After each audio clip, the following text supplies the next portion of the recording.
The reason this is so important is because art makes our community rich. Not only for visitors, something to explore and look at, maybe a reason to stay an extra day to go exploring to find all these murals, but also because it's for our local resident.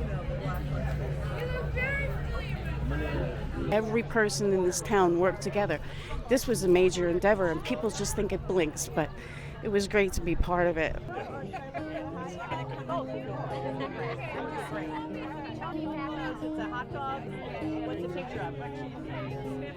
And I was a participant in the mural mosaic. I painted a picture of my two babies. Oh, that's beautiful. And it's tile number 610.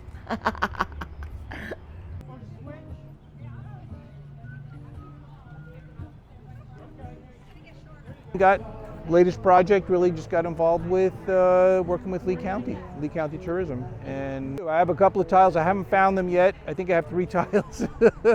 I haven't found them yet, but they're in there somewhere.